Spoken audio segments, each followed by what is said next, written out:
Hare Krishna. Welcome to the Bhagavad Gita class of 2023. And we are on chapter 15. Is my audio clear? Okay, great. And today we are online only. So let's get started. We will start first with Mangalacharan prayers. Let me open that up and share it on the screen.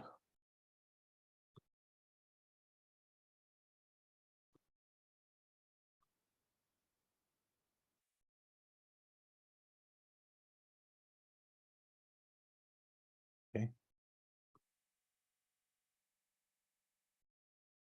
Om Ajnanatimirandhasya Jnananjanashalakaya Chakshurunmilitam Yena Tasmai Shri Gurave Namaha Shri Chaitanya Manobhishtam Sthapitam Yena Bhutale Soyam Rupah Kadamahyam Dadati Swapadantikam Vandeham Shri Guru Shri Yutah Padakamalam Shri Gurun Vaishnavamscha Shri Rupam Sagrajatam Sahagana Raghunathanvitam Tam Sajivam साद्वैतं सावधूतं परिजना सहितं कृष्ण चैतन्य देवं श्री राधा कृष्ण पादान् सहगण ललिता श्री विशाखान्वितांश्च नमः ओम विष्णुपादाय कृष्ण पृष्ठाय भूतले श्रीमती भक्ति वेदांत स्वामी निति नामिने नमस्ते सरस्वती देवी गौरवाणी प्रचारिणे निर्विशेष शून्यवादी पाश्चात्य देश तारिणे हे कृष्ण करुणा सिंधो दीनबंधो जगत्पते गोपेश गोपिका कांता राधा कांता नमोस्तुते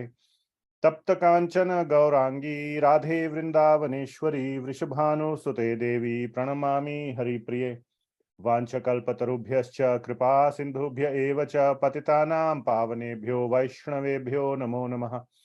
जय श्री कृष्ण चैतन्य प्रभु नित्यानंद श्री अद्वैत गदाधर श्रीवासादि गौर भक्त वृंद हरे Krishna Krishna Krishna Hare Hare Hare Ram Ram Ram Hare Hare.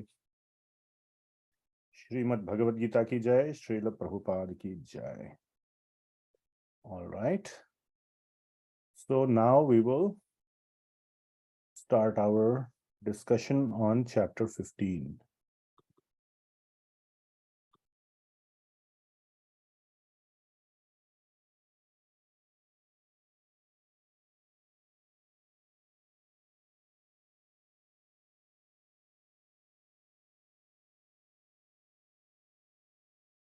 Okay, I will share my screen again.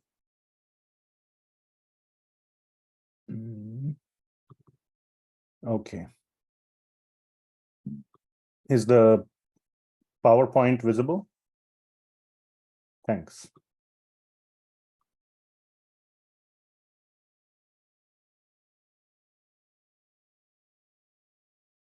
So, chapter 15 is Yoga of the Supreme Person. That's the English translation. Literal English translation Srila Prabhupada has given. The title given by our previous acharyas, primarily the first time was by Adi Shankaracharya, was Purushottam Yoga. You will see why a little later, but that's the original title, Purushottam Yoga. Purusha Uttam means supreme person. Uttam means supreme or best, and Purusha is person. So yoga of the supreme person. So first let us see the link between chapter 14 and 15. So chapter 15 has a very specific theme, or it has mainly two aspects. So the first aspect we will discuss. So what is this section called? The entire section, the third, one-third, the last one-third of Bhagavad Gita is called Jnana Yoga section. Okay. And let us see how the 15th chapter fits into the Jnana Yoga section. So here is how the flow goes. Chapter 13 covered the concepts of Jiva, Paramatma, and Prakriti. I'm not going to go into details of all that or do a revision of it. No, you can watch the previous videos or read those chapters. Then chapter 14 went into details of the gunas, the sattva guna, rajas guna, and tamas guna. And that was not the main aspect of chapter 14. What was the main aspect of chapter 14? So today's class, I want to make it more interactive. And you will see a little later, it will be quite interactive. So if some of you are sitting in a very quiet environment, you may want to just leave your microphone on. I'm okay with that, as long as you are in a very quiet environment. Otherwise, you can put your finger or keep your unmute button handy. So what was the essence of chapter 14?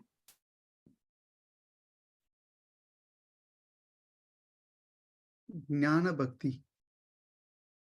Okay, so 3 people, will take 3 people every time, up to 3 people. Somebody else? No, that's the 3 modes of material world, the goodness and passion and ignorance. okay. Well, I'm asking the main essence. Okay, one more. Anybody else? It's on your screen, by the way, in a cryptic form.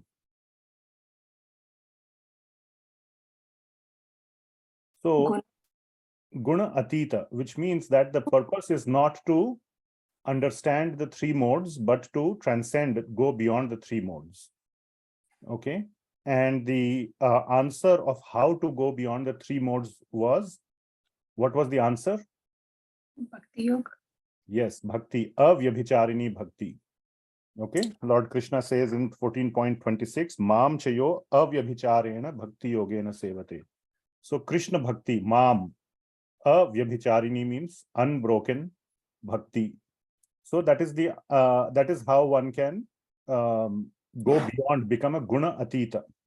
Okay, so we are entangled. So we just had a discussion of the modes, the 3 modes, and then Lord Krishna said, you must get out of the modes.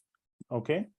So one thing that is covered in chapter 15 is how we are entangled in the 3 modes. What entangles us? What keeps us in this, what I will use this phrase called the web of life, or the web of material life. Are we all bound in the web of material life? Yes. So how we are entangled or bound in the web of material life, that will be very nicely explained by Lord Krishna, and also the inspiration to get out of it. Okay, so we will very clearly see that Lord Krishna is providing a very strong inspiration to get out of, to help us get out of this web. And then chapter 16 will cover what happens to those who do not desire to get out. And that will be a topic for next time. So that's the thing. There's an additional very strong theme of chapter 15, which is that jnana, correct? So jnana comes from where? Our spiritual jnana, if you were asked, if you ask sort of any person on the street, where does knowledge, spiritual knowledge, let's say, come from the Vedic philosophy standpoint? I'm not talking about Bible or Quran or something. From consciousness? From the Vedas. Sorry, what's that? Consciousness? No, knowledge cannot come from consciousness. Okay. Knowledge comes from outside. Something outside gives us the knowledge. We are not, there is only one person who is all knowledgeable, fully knowledgeable. Who is that? Krishna. Krishna. Okay, so from him, knowledge comes. Okay, so Vedas come from Krishna, and we get the knowledge through the Vedas. So jnana comes from Vedas. Are we clear? But we are saying that chapter 13 to 17, am I recording, by the way? Yes. It said it's recording. I thought it was, but yes, it's recording. Okay, great. Yeah, I got, I thought we were not recording. Anyway, so maybe Zoom changed their interface. Maybe. Anyway, forget it. So where was I? Yeah, so we say that Jnana Yoga section is 13 to 17 in Bhagavad Gita. So is this Jnana of Bhagavad Gita different from the Vedas? or is it same, or what? Now somebody could ask that question, isn't it? That Veda, what is Veda? That which is to be known. Okay, that is the literal meaning of Veda, that which is to be known. So what is the difference between the Jnana Yoga from Bhagavad Gita and the Jnana from the Vedas? Is there a difference at all? And we will see what is the answer to that. Okay. And very obvious answer is there is no difference. And Lord Krishna will himself say that there is no difference. But we will see it from Lord Krishna's mouth. So that gives us a very convincing, and it gives us a lot of conviction that we are not missing out. By reading Bhagavad Gita, it's not like you are missing out on, now you have to do another course on the Vedas to understand, and they will say something different. It's not like that. Okay. So today you definitely need your Bhagavad Gita with you. We will have an interactive session. So everybody has their Bhagavad Gita in front of you? Okay, great. Very nice. All right. Okay. So I will be asking a lot of questions today. All right. And you have to answer. And you can look at your book and answer. So like this. What do you see here on the picture? That's the first question. And somebody just shout out, don't have to raise your hand and all that, but make sure you give chance to others. Let not the same person be I don't want it to be a one-on-one, okay, between me and some one person. So more than one.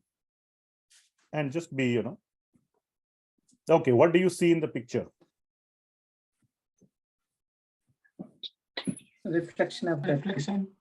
Inverted tree, as it An says. inverted tree, as it says, isn't it? Yes. Is the Yes. video, is the screen sharing coming out clearly? Yes. Yes. Okay, great. So I will show the verse numbers. So what it says here, 15.1 to 15.4, like in all other classes. But in all other classes, previously we used to have bullet points with points given.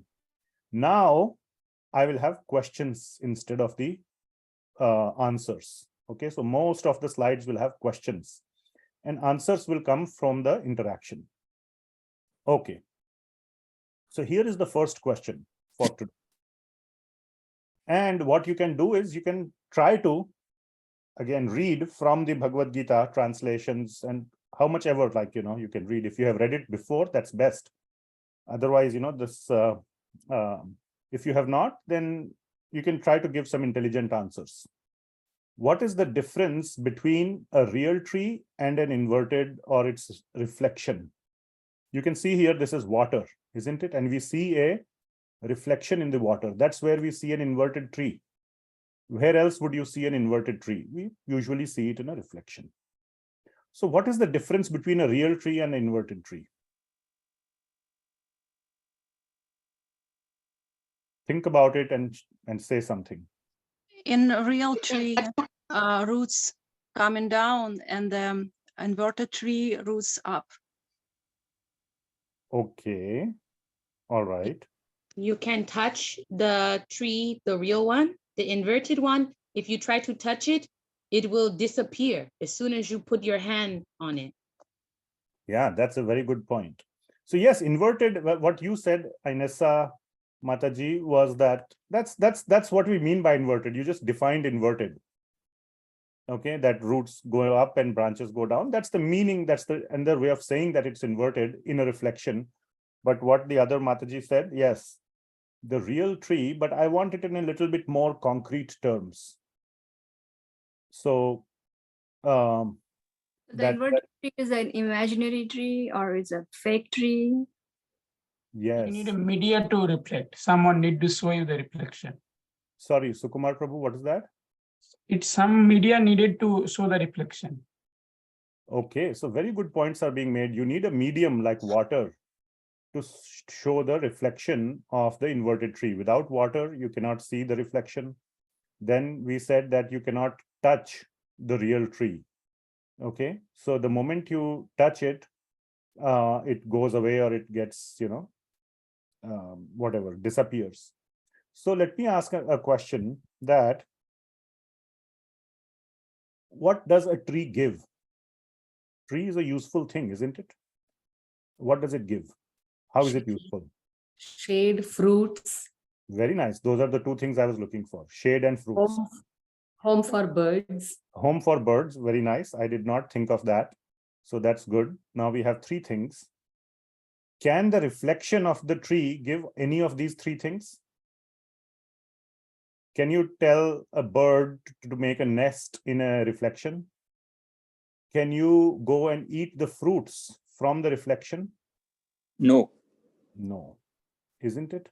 So when you are trying to, so which means that the tree is a beneficial thing. It is something you want. Okay. And then you try to get that benefit from the reflection. And what happens? You are frustrated. Are you following?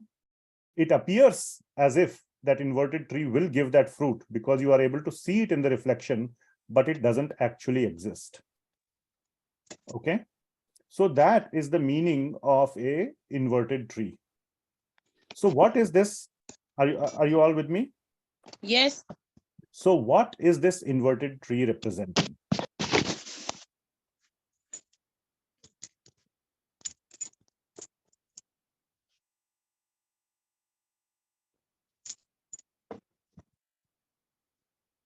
Can we have a hint? Illusion, Maya. Material world, knowledge, Yes. man. Yeah.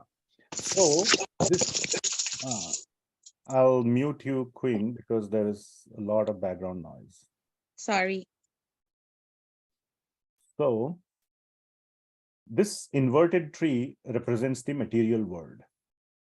Okay. And the meaning is that when in the material world, we try to find happiness, we think that it will give us happiness, but it does not. And we get frustrated. That is point number one. Point number two is that this material world exists as a reflection of the spiritual world. So there is a real tree. It doesn't mean that it is just a painting of a tree with no real tree. That is why it is an inverted tree. Otherwise, Lord Krishna would have simply called it a picture of a tree. But it is the reflection of a tree, which means that there is a real one right next to it.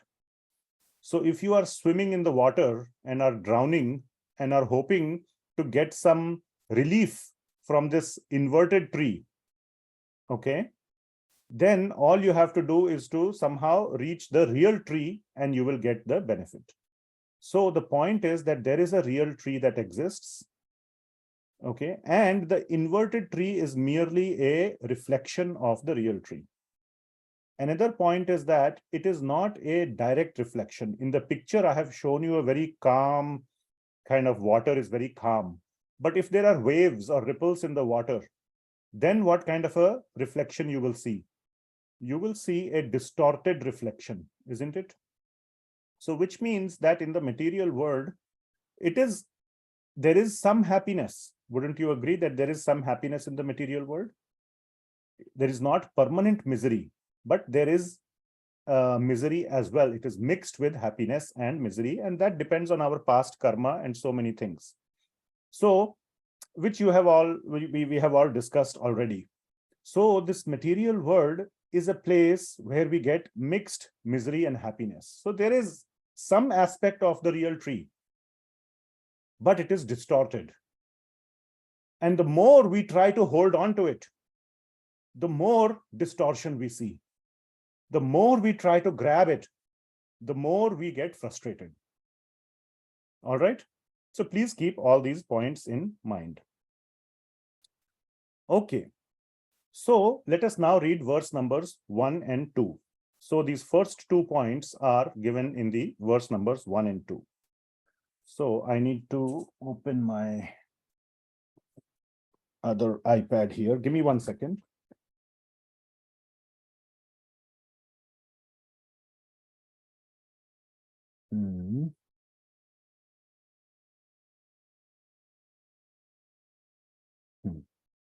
Okay. So Urdhva Moolam Adha Shakham Ashwatham Prahur Avyayam Chamdamsi yasya parnani yastam veda sa vedavit. So what it means, so I'm not going to do a very detailed analysis of each verse. I'll pick on some key points. So urdhva moolam adha shakham. So shakha means branches and moola means root. So urdhva means going up. So the roots are going up, and adha shakham means the shakha, the branches are going down.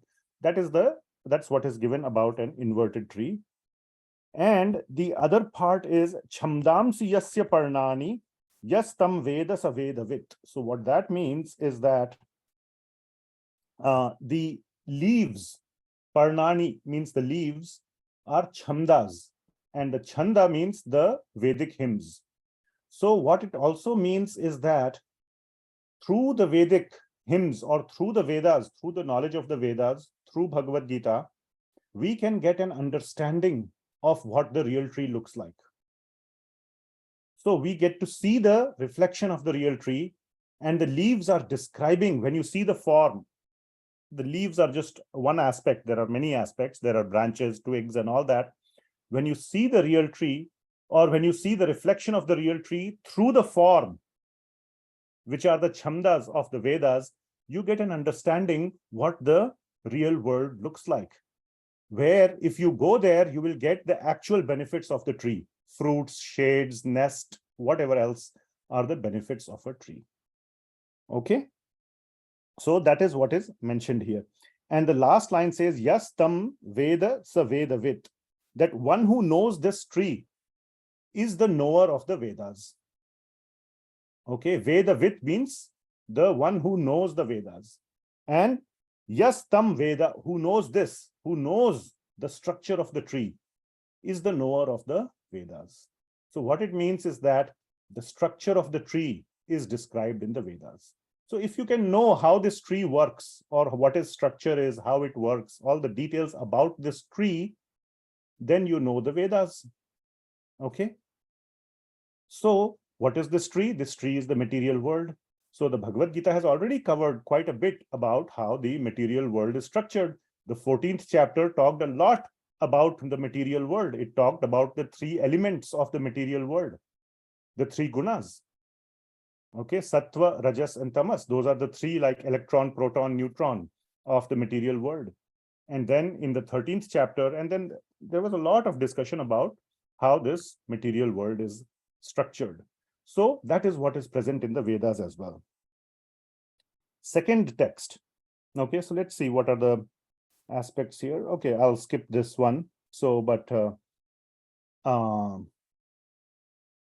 yeah, in the last line, the second verse, last line says, Karma anubandhini manushya loke. So in this tree, karma anubandhini, through our karma, anubandhini means we are bandha, we are bound by our karma in this inverted tree, which is manushya lok. So what is manushya lok? This material world, or this earth planet, or this earthly plane is known as manushya lok.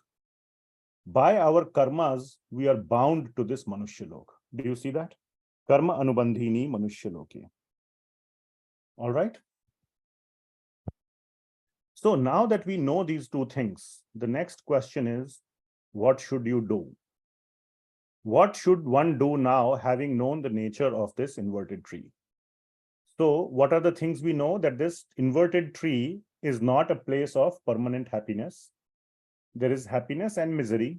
It's a reflection. It's not the real tree where we can get the real happiness, real fruits, real shade. Okay, and we are bound in this tree. Manushya loke anubandhini. So having known all this, what should we do? So that takes us to the next two verses. So what should be the answer to this? You can read 3 and 4 yourself, and some of you can try to answer. We try to get away from this tree. First we realize that this tree is not the real tree. So that's the first thing. And then after we realize that, then we want to get away from this tree by not being attached to it, because if we attach to it, we will like keep making more distortion. And then we So to get to the real tree. Yes. So I am looking for two specific answers from the verses. So yes, in general sense, your answer is correct. Look at the two verses, because now Bhagavad Gita is giving us very specific answers. Surrender to Krishna. Surrender to Krishna. Very nice. And there's an and. Detachment, Very nice. Who said that? Queen.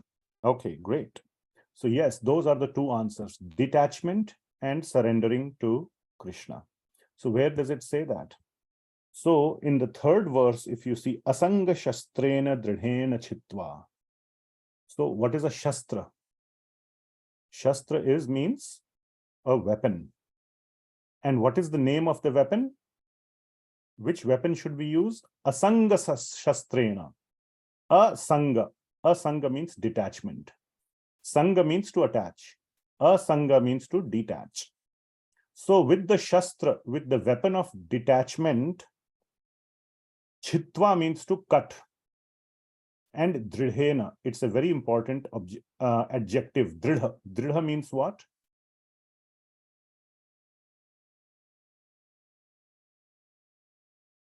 Firm. like Firm determination. Concrete determination. Yes, dridha means, or dridha vrata, or dridha means firm, but with firmness, we should hold this weapon and cut it. Okay, like if you're holding an axe and cutting a tree, you can't hold the axe with a light hand. You have to hold it hard.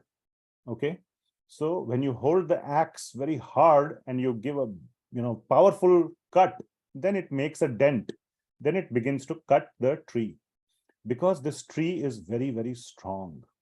Okay, so therefore Krishna is saying in the previous verse, he says, Ashwatham enam sa virudha moolam.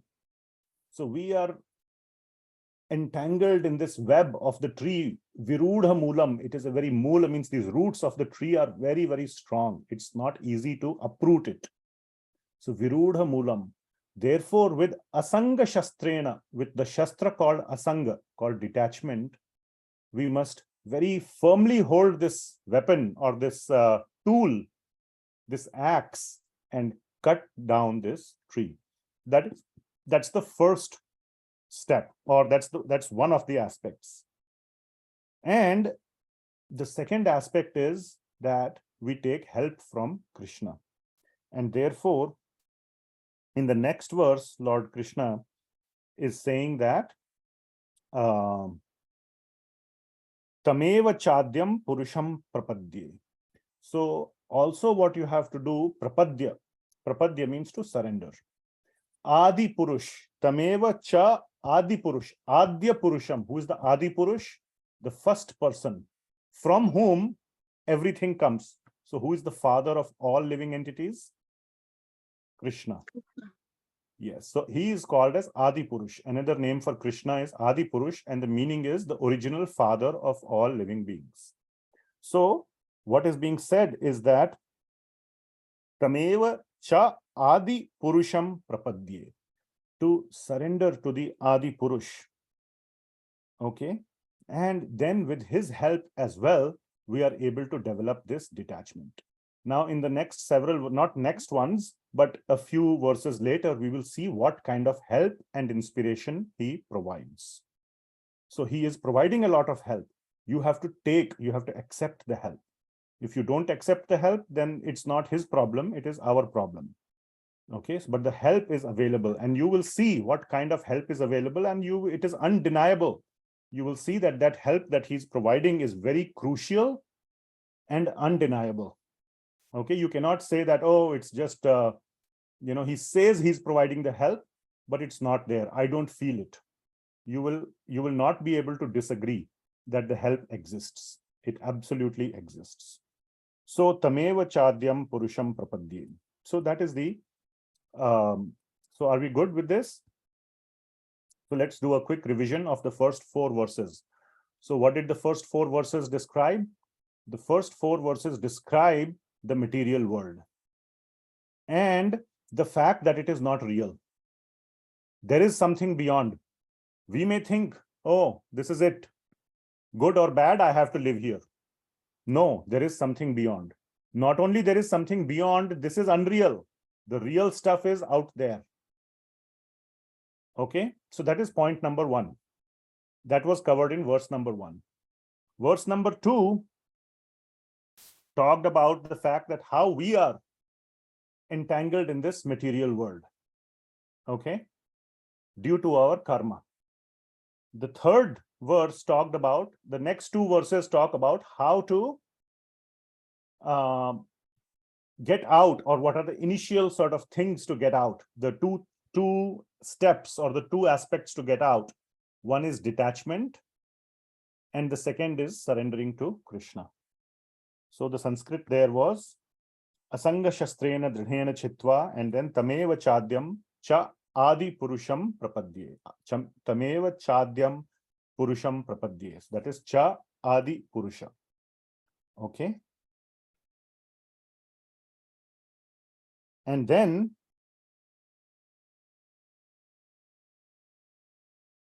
how must we surrender? The 5th verse, so I should have actually said here 15.1 to 15.5. There is another important point in the 5th verse, which is that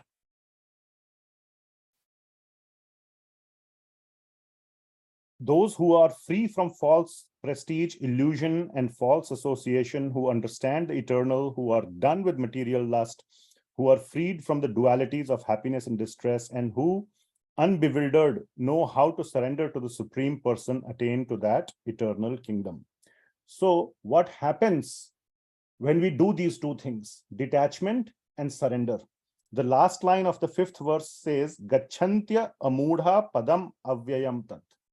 So that is the result, that we go to the avyayam tat, padam avyayam. So gachanti amudha. So by cutting this tree with the weapon of detachment and by surrendering to Krishna, first of all, you become unbewildered.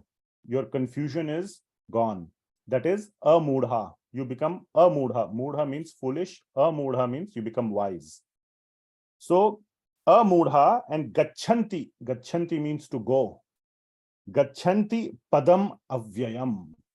Avyayam means eternal. That which is not perishable. So the permanent place, the real place. So you are able to go to that real tree. So that is what is being said in the 5th verse. All right. Or the essence of the 5th verse is that then we are able to go to the real tree or the spiritual world. All right. Are you following? Okay. So now comes the real tree.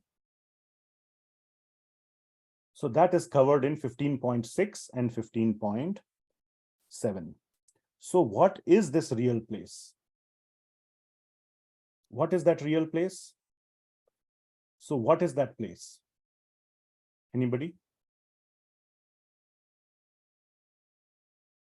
You're on mute if you're saying something. Krishna's place, Krishna's feet.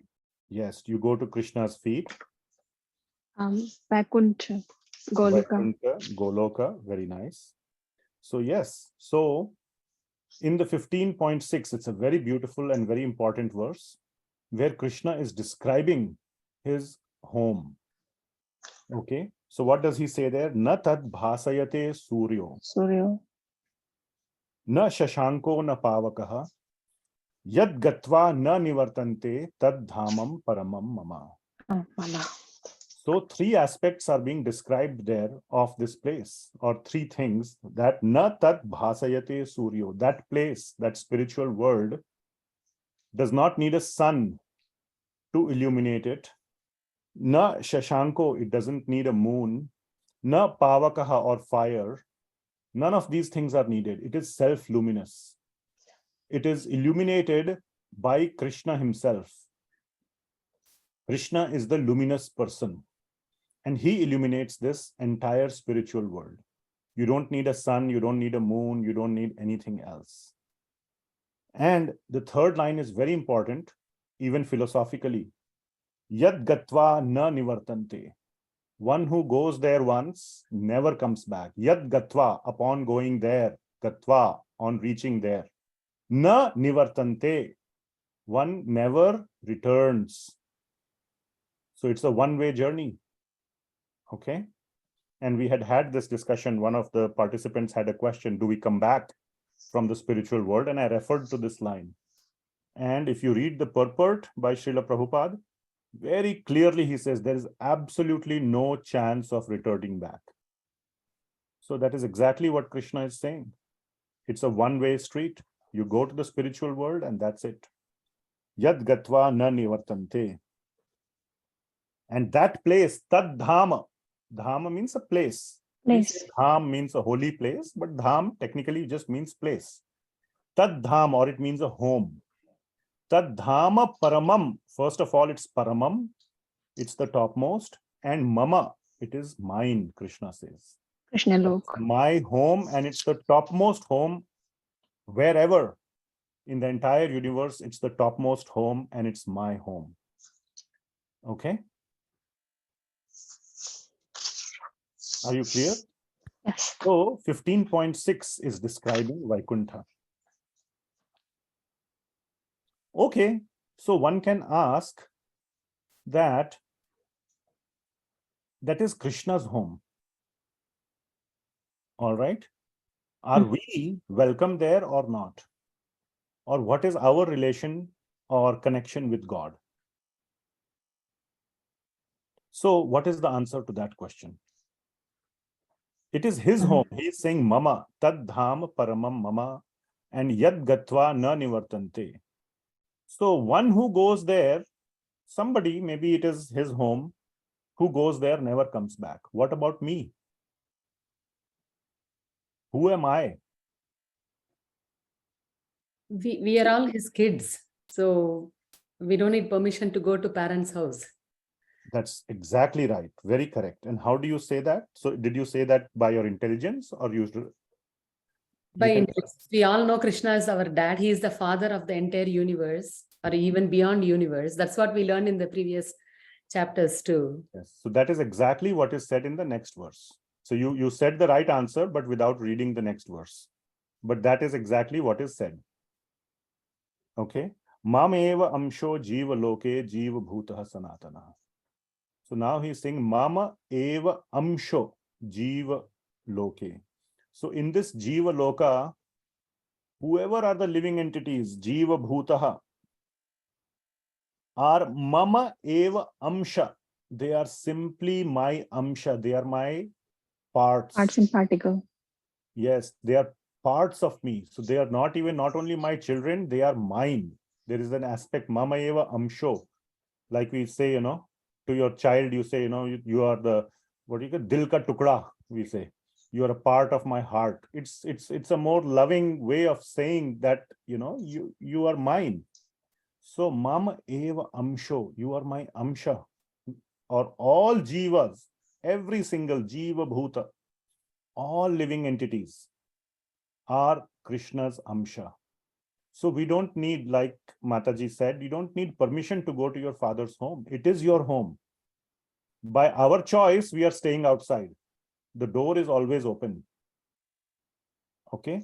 So that is what Krishna is communicating. Mame vamsho jiva loke jiva bhuta sanatanaha. Okay. So then the next question comes, why don't we go there? That seems like a good place, isn't it? So what is keeping us here? Our desires. Yes, very nice. So what are we fully, so we have desires. Are those desires being met here? Are we fully happy and satisfied? That's the meaning of meeting of desires, isn't it? You have certain desires, and nobody has a desire to be unhappy, is it? Anybody has a desire to be unhappy? No. So we all have desires to be happy. And if they are all met, if all those desires are met, then what's the problem? Why go anywhere else? Right? We say, why fix something that's not broken? So if all our desires are being met, then great. No need to go anywhere. This place is as good as any other place, isn't it? So yes, we have desires. But the question is, are our desires being met?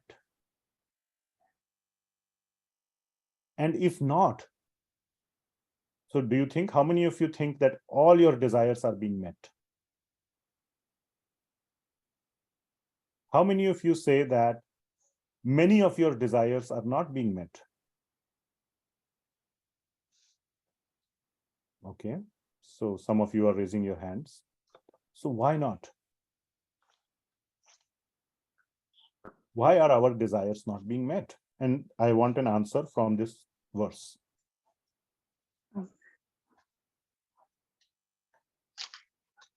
I think our desires are met, but we keep getting new desires. So today I have one and tomorrow I'll have another one. So it keeps coming. But you're saying all your desires are being met. As they are coming, they are being met. Not all, but at least some of them are being met. But I won't be satisfied because a new desires arrive. Yes. It's a material nature, so that's why we have our material desires are being met. Are being met. Even your material desires are being met. And not all of them. Yes, that was the question. Are we fully happy and satisfied in all circumstances?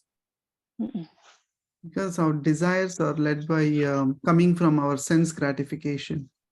Yes, that's exactly right. So our senses, we have an incessant flow of desires.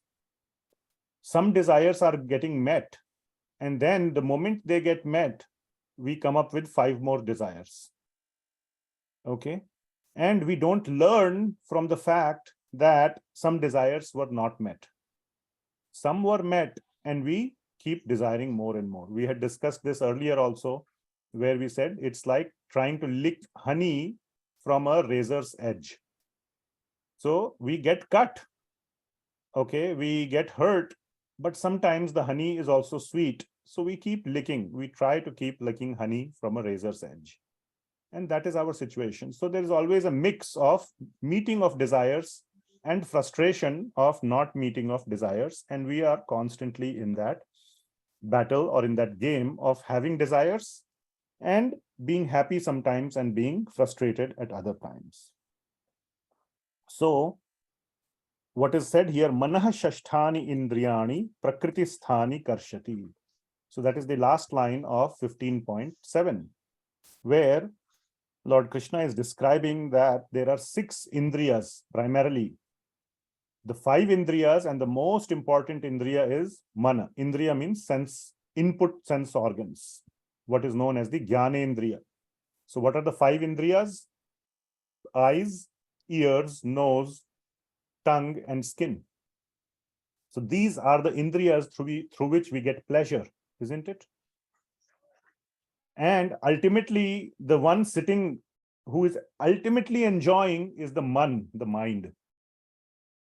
So he is the one that is enjoying all the sensory signals that are coming from these 5 indriyas. Sometimes you will see that the mind begins to enjoy even before you have something, isn't it? So let us say you want to buy a Tesla, and now you got the money, and you put down the money, and they said your Tesla will be delivered in 1 week. It's on its way. Don't you start enjoying it right now? The enjoyment, yes, there'll be more enjoyment when it actually gets delivered. But there is definitely a lot of enjoyment within that 1 week period when you know it is coming. It's on its way, isn't it? You begin to relish it from then. And who is the relisher there? You're not sitting in the Tesla. You're not touching it. You're not seeing it. The mind is enjoying. So the mind is also a very powerful sense organ, and it has the capacity to enjoy.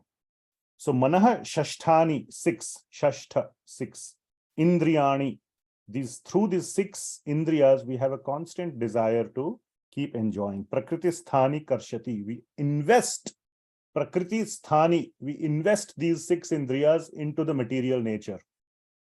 And we are constantly looking, where should I get pleasure or happiness from? And sometimes we are happy, sometimes we are not. And that is the result or that is the reason why we are not fully happy all the time? And that's the answer to this question. Are we fully happy and satisfied in all circumstances? No. Why not? Because we are investing our indriyas in material objects. Okay. So then what happens as a result of that? We cannot enjoy, isn't it, fully? But Krishna, who is our father, wants us to enjoy, even though we are separate from him, we are away from him. He is saying, okay, you have a desire. We have all these desires to enjoy.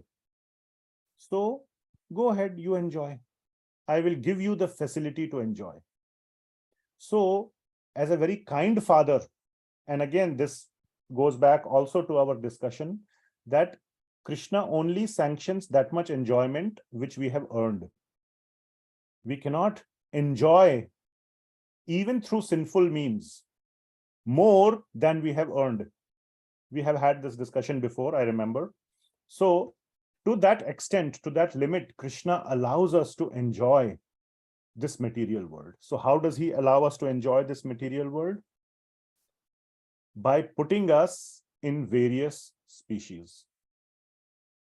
Each species, we may think that there are all these birds and animals and other, entities. Each living entity has a special way of enjoying, more than all other living entities. Okay. And we won't go into the details of each species. Let's say somebody has a desire to fly as a, animal, or as a, reptile, or as a monkey, you cannot fly. But if you're a bird, you can fly.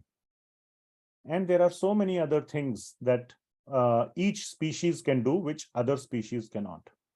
So there, what Krishna is saying is that the living entities, so I have put this question, are all living entities enjoying?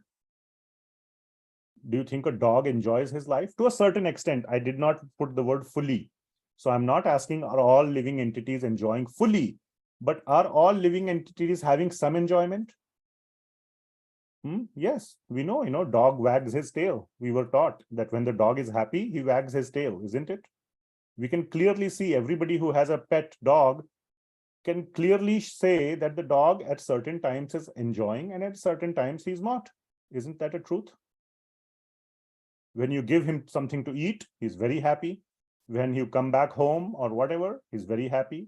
And at other times, he's not. So living entities, all living entities, it's not just humans who have this feeling of enjoyment and sadness. Even animals have that. And how do animals have that sense of enjoyment or misery? So what is giving those living entities the ability to enjoy certain things? What's the answer to that? How are those living entities enjoying? Which, let us say, through their body. Yes, which as a human being you cannot.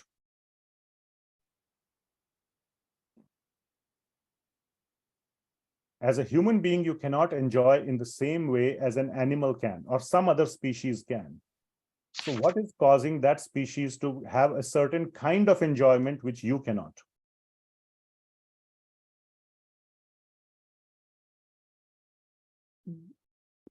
They don't have any material desires like us? Like Oh, they have. money? Absolutely, they have material desires. Just food. They don't have to earn money or... What is money? Money is food, ultimately. If you have like the Great Depression, money is paper. Ultimately, it is food only, right? Food or whatever else. Animals have the same enjoyment. What is it that human beings are enjoying that animals are not?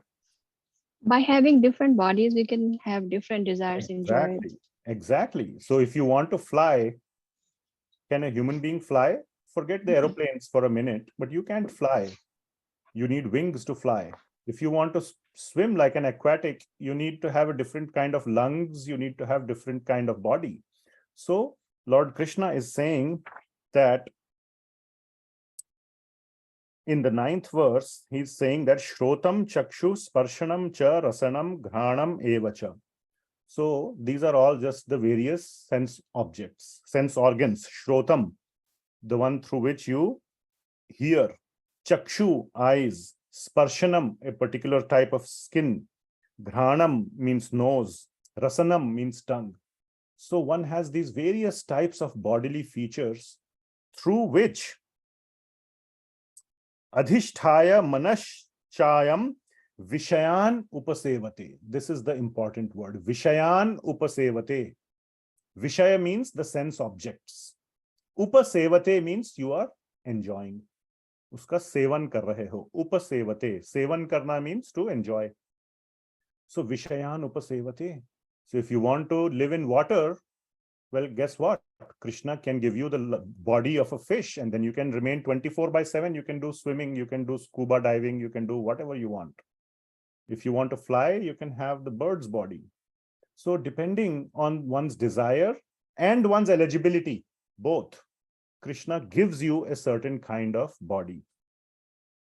And that is what is being said in the 8th verse. The living entity in the material world carries his different conceptions of life from one body to another as the air carries aromas.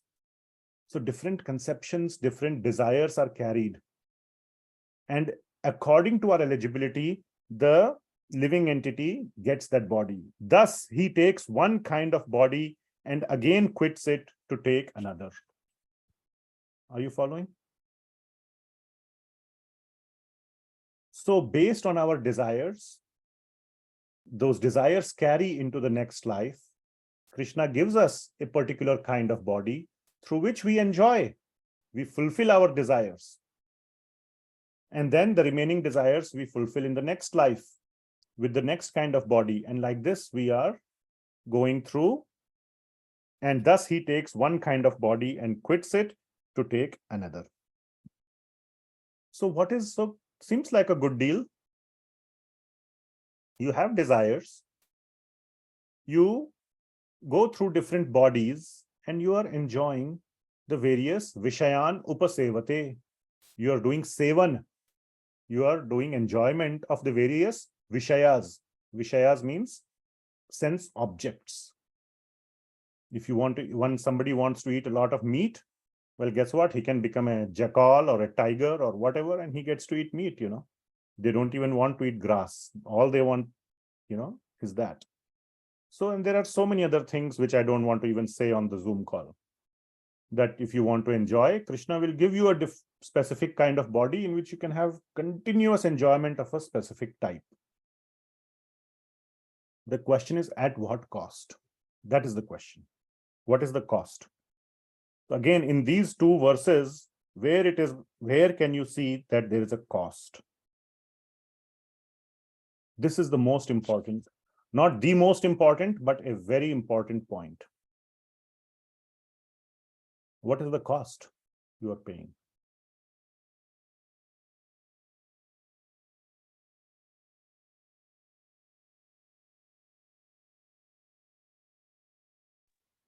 We are staying away from Krishna. We are not self-realizing. Okay. So there are two aspects. It says here,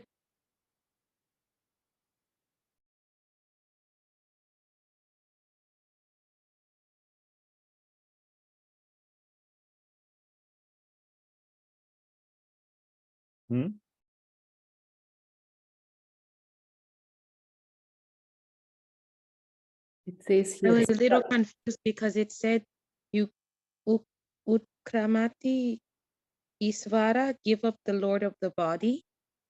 So I thought Don't worry about the Sanskrit. I mean, if you okay. I'm glad you're trying to get into the Sanskrit, but just conceptually, what's the cost?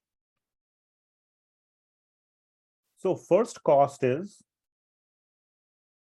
like one of you said, that we are continuing to stay in this material world. Okay, so thus he takes one kind of body and again quits it to take another. What is it essentially saying? You are in a cycle, an endless cycle of birth and death. Okay. And this cycle of birth and death is not all just enjoyment. There is a lot of misery in this cycle as well. Okay. Anybody wants to die? Anybody enjoys dying? No. Even animals don't enjoy dying. You try to kill an animal, he will resist. An animal, if you see all those videos on National Geographic or whatever, the animal's life is very dear to it. And another animal tries to take its life, and he, very desperately tries to save its life. So it's not all a very happy situation. Yes, you go from one body to another, but the gateway is through death. Plus, in that life itself, there is a lot of, just like a human life, there is always pain and pleasure. So that is one cost that we are paying. The other cost that we are paying, which is coming from the previous verses, is that mameva amsho jiva loke jiva bhuta sanatanaha. So we are not getting reunited, like you said, with our father. We are continuing to stay away from our father. And the cost is that we are in a manushya loka, which has not been called as tadhama paramam mama. There is a place which is superior, paramam, which means this manushya loka is inferior. So we are deprived of a higher standard or the highest standard of living. Okay, so those are the 2 points. We are depriving ourselves of the highest standard of living, the highest possible, the happiest possible standard of living. Plus, what we are in is pretty miserable as well. And we are endlessly entangled in this web. This is what I'm calling as the web of material life. Okay. So through our sense gratification, or because of our desires for sense gratification, we are entangled in this web of material life. So then the next question comes from the next 2 verses, 10 and 11. Why can't we see all this? I'm telling you this. Right now, you are able to see or understand, but in general, why don't people see or realize this? What is preventing them from seeing or realizing this?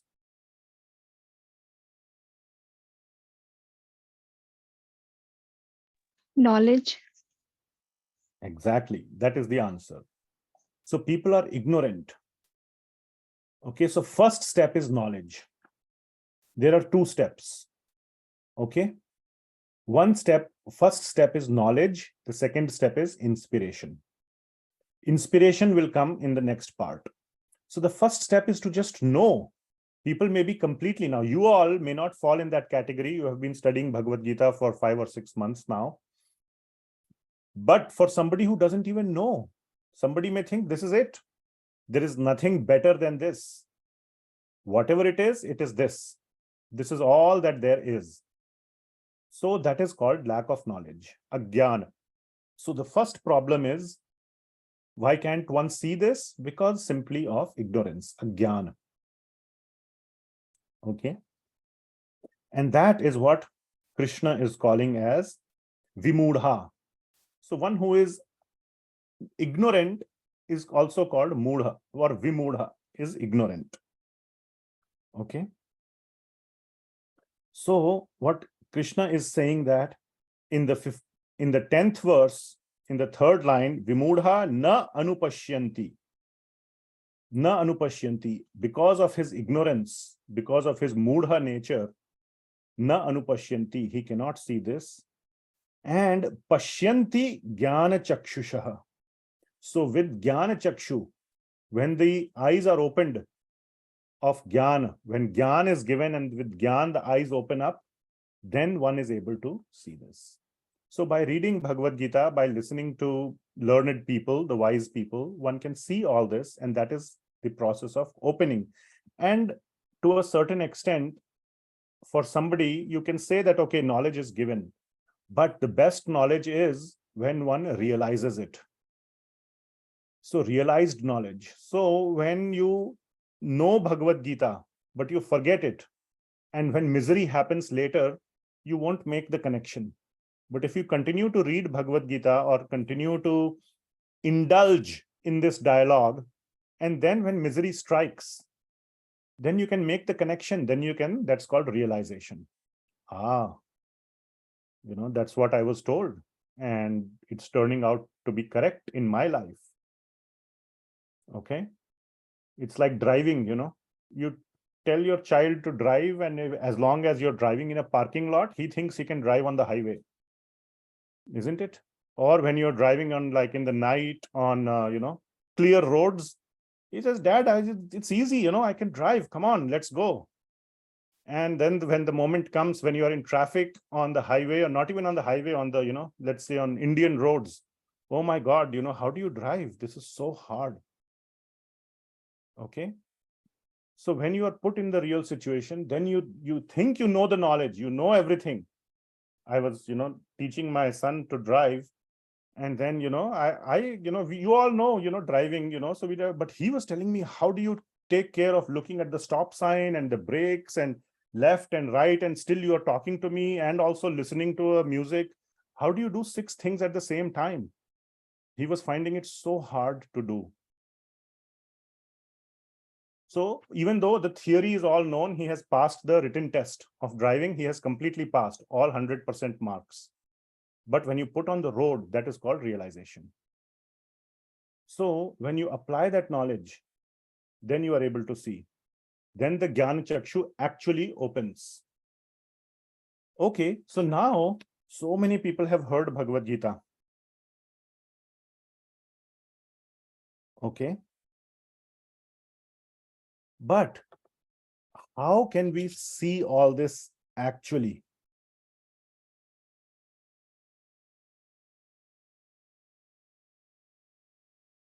So first we know that knowledge opens up our eyes. So, okay, you have heard the knowledge. But how do you actually see?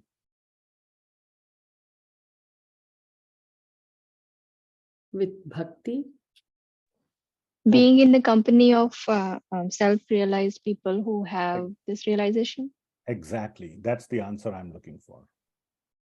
So yes, bhakti is there, but bhakti is a word. Okay. Please understand. So I want to connect that. Okay. So a good teacher doesn't just give the right answer. If a student gives a wrong answer, let us say, it's the duty of a good teacher to tell what was wrong in that answer, what aspect to modify to make it right. So you are perfectly correct in your answer of bhakti, but I am telling you, that's not the answer I was expecting. So what is the problem in your answer? The problem in your answer, or it's not really a problem, the missing piece is bhakti is a word. Bhakti is broken down into a few things. What is the meaning of bhakti? Okay. So I'm going to use one definition of bhakti, or bhakti comprises of 5 things, I will say. Okay. What are the 5 things of bhakti? So let me show you. Actually, now today we are on Zoom, so I can, do some switching of screen sharing. So I will take you to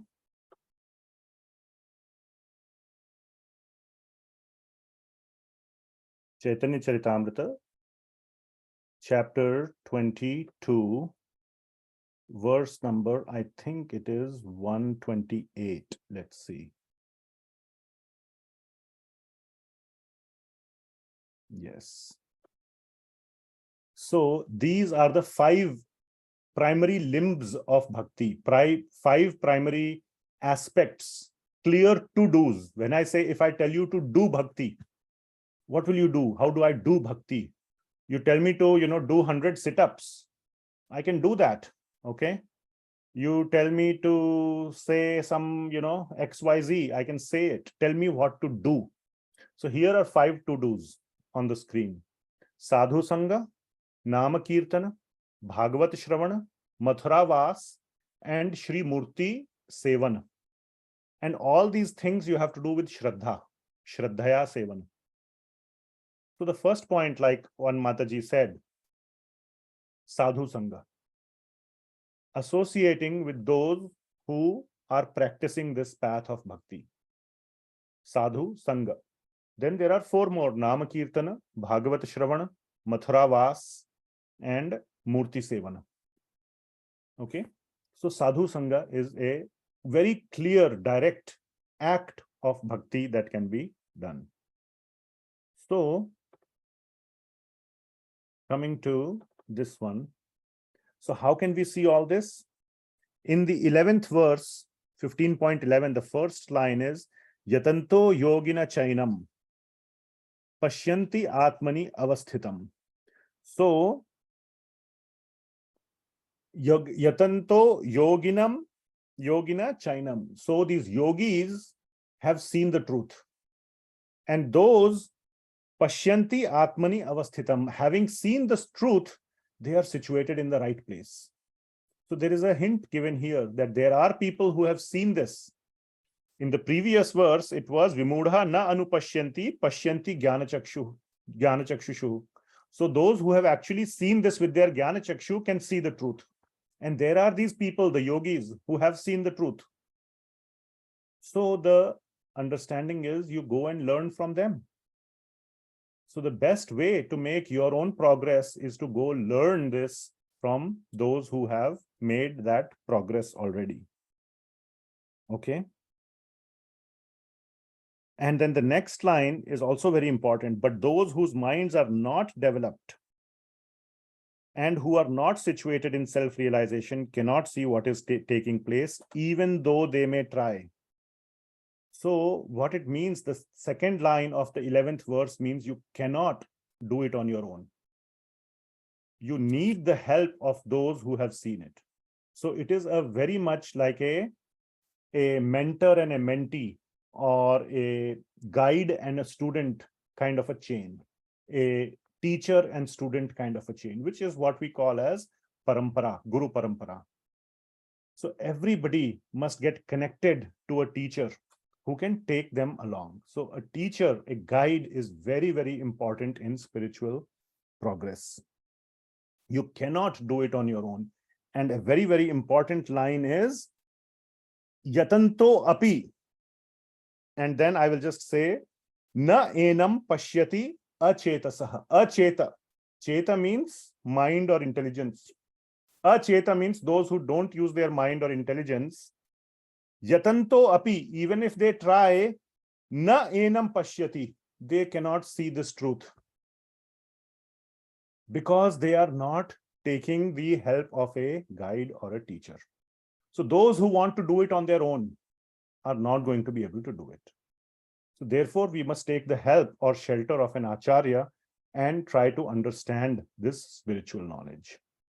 Okay, so how can we see this? By taking help, by taking the guidance from a spiritual teacher. Okay, so spiritual teacher, next, now comes the inspiration. Now we are going into the inspiration side of things. Do I have to make all the effort on my own, or does God support me? Does God help me to get out of this web of material life? So how is God helping me? Okay, that is Through the question. Paramatma. Through the Paramatma. Okay, very nice. So you have made a very long jump into about 4 or 5 verses ahead. Before that, he is helping us in so many ways, so many ways.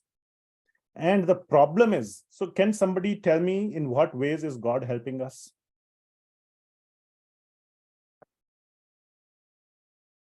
Do you see God helping you in your life?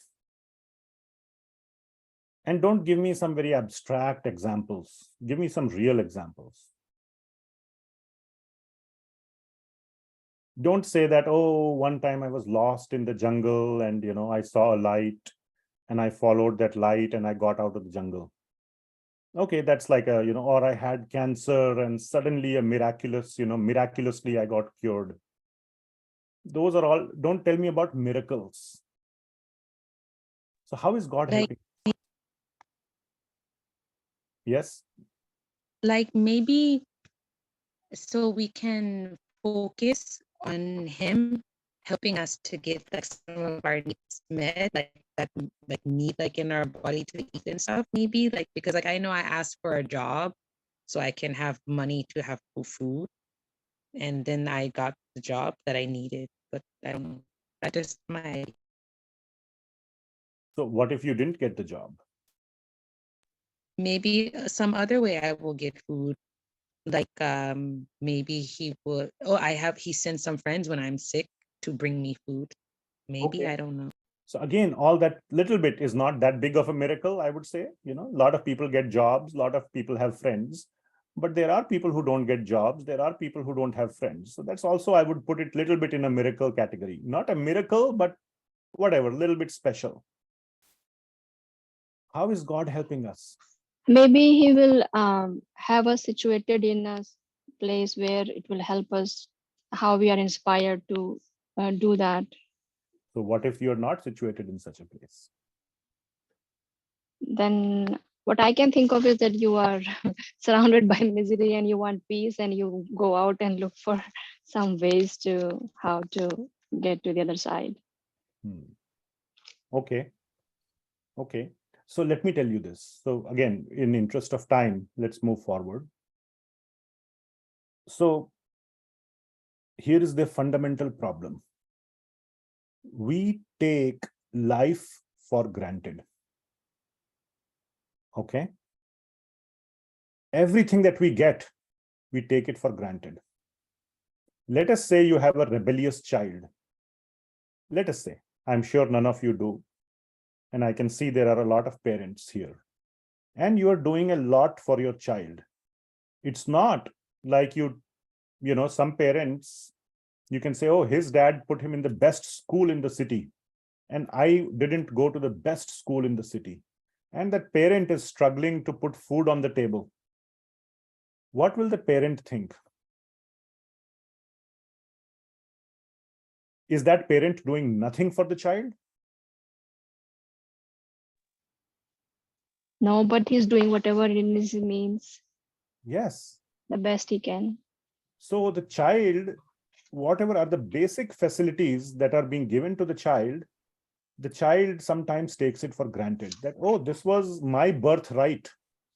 There is absolutely nothing called a right over here. There is absolutely no, if you start from a complete zero baseline, then what is God doing for us? So that is what is mentioned. So we'll move on. That's what is mentioned in the next 4 verses, 12 to 15. So let us see. So please look at this, and it may seem like, oh, this is just too obvious. This is just extremely obvious. What is God doing here? And we will go in an incremental manner.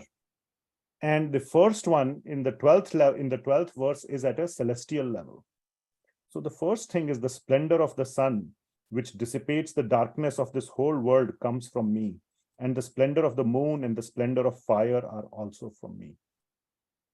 So sun is the single biggest source of all life on earth.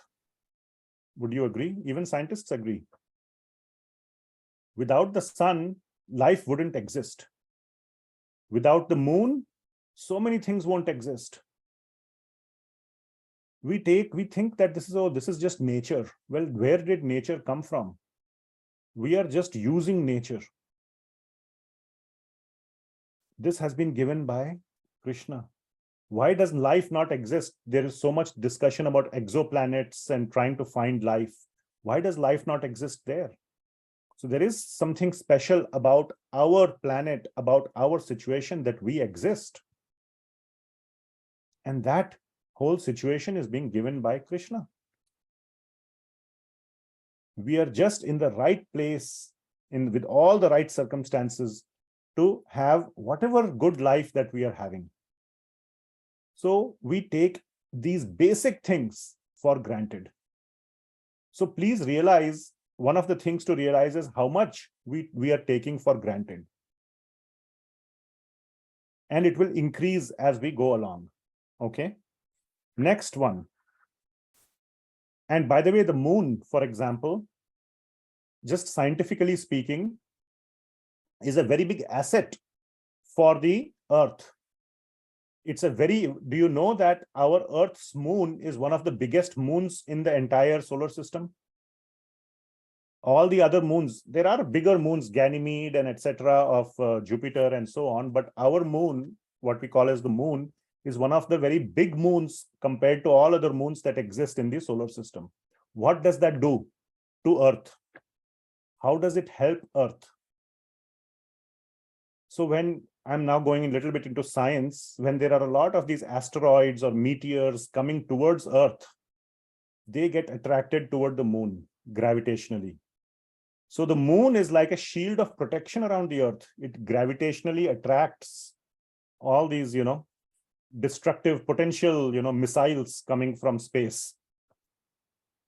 So that is one of the things that moon does, and it does many other things. It creates tides and does other things which help life on Earth. Then at the terrestrial level, Krishna says that I enter into each planet, and by my energy they stay in orbit. I become the moon and thereby supply the juice of life to all vegetables. So again, this is just a small aspect, but he is sustaining all these things. He's giving us the crops, the vegetables, everything that we need to eat and consume. Where is all that coming from? We take it so much for granted. Okay. Go to a desert. And if you try to live in a desert, or we are all living in these big cities, and you just have to go, sit in your car, go drive to a supermarket, and you can get a whole bag of, cart full of food. Go live in a farm community, or like in a, distant place, what is known as an ashram, or some other place where you have to grow your own food. Out of 24 hours, yes, other than sleeping, you will be spending all your time outside in the farm, trying to just grow food and eat. So things have been made so, we have structured it around ourselves in such a way that we don't even think twice as to where our life is being sustained from. Okay. Then the third point, at a personal, physical level, I am the fire of, this is the 14th verse. I am the fire of digestion in the bodies of all living entities. And I join with the air of life, outgoing and incoming, to digest the 4 kinds of foodstuffs. So who is maintaining our body? Do you have to do digestion? How do you eat food? Let me ask you, Ainesa, you can unmute. How do you eat food? What do you do? Let's say food is in front of you. What do you do? I just place in the mouth. With your hands? Yeah. That's all you do? Yeah. Is that all that is needed for the food to give you energy? No, we need somebody who digests this one. Exactly. Do you do anything Nothing. for that? After like 10 minutes of eating the food, do you press a button here saying now digestion start? Now whatever, this liver should function, I'm not a doctor. Now the large intestine should work. Now the small intestine should work. Now the liver should work. All that happens on its own. And if you think all this is easy, go ask a person who has some problem with the liver, or I don't know, whatever are the organs in the body, intestine or colon or whatever. When it is not working, he will tell you how lucky he was when it was working. Or he will tell you how lucky you are that it's working for you. When it stops working, then you know the value of that. So in the 14th verse, we can relate to it a little better than the 12th verse. I could ask you, go ask an alien whose sun burst into a supernova and disappeared. Now they no longer have a sun. No, that's very, hypothetical. So 12th verse seems like an entitlement. Oh, we have a sun, and we have a sun that is still working fine. It hasn't just exploded.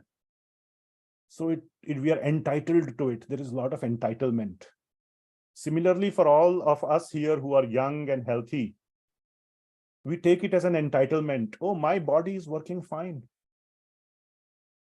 Just the other day, I was having little pain in this joint of the thumb. And as you know, I use this iPad a lot. And I write with this Apple pencil. I couldn't hold the pencil. It was so much painful just to hold this pencil because this joint was paining so much. So something so simple that we take for granted, holding a pencil and writing, I was not able to do for 3 days.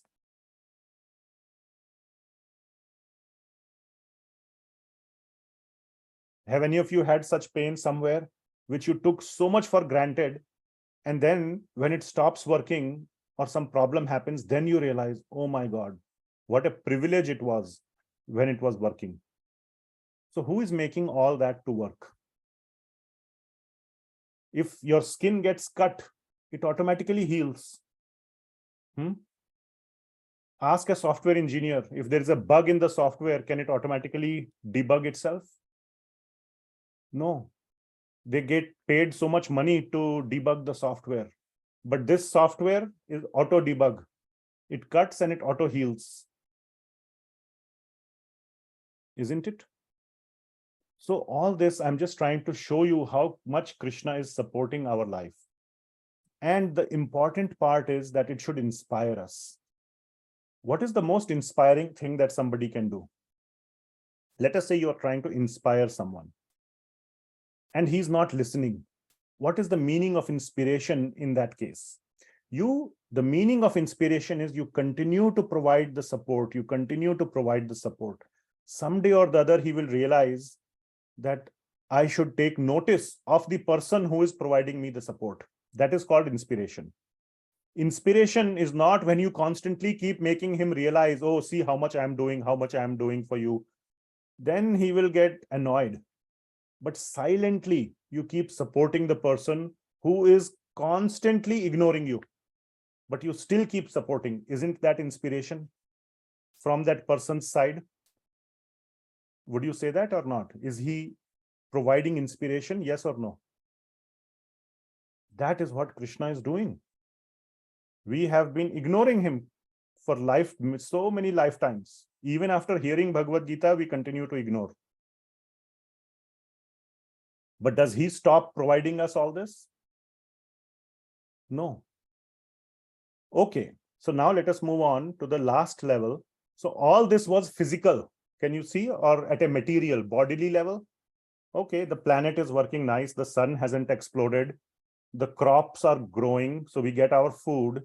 Our body is working. Our hands are moving. Our intestine is working. Our kidneys, liver, heart, lungs, all those organs are working. Okay, great. What about the spiritual level? So all this is at a bodily level. So 15th verse is very important. This is what Krishna is doing at a spiritual level. So what is he doing? He is doing 3 things. So the first thing, sarvasya chaham hridi sannivishto. So somebody said, Paramatma in the heart. So I said, you have jumped 4 verses. Who said Paramatma? Somebody said, right? So that is what is this. So he's saying sarvasya, in all living entities, cha aham, I am aham, hridi sannivishto, in the heart of all living entities, sannivishto, I am sitting. So it's not like I have given you all this, like a father came and delivered, or he just, did a Amazon.com delivery. No, he's personally coming and sitting next to you as well. So Krishna is in our heart as Paramatma. Sarvasya cha aham hridi sannivishto. So I am present. I am seated in everybody's heart. Then what he's doing? Mattaha smritim jnanam apohanam cha. So what this means is, mattaha means from me, 3 things are coming. What are those? Smriti, jnana, apohanam. So smriti means remembrance.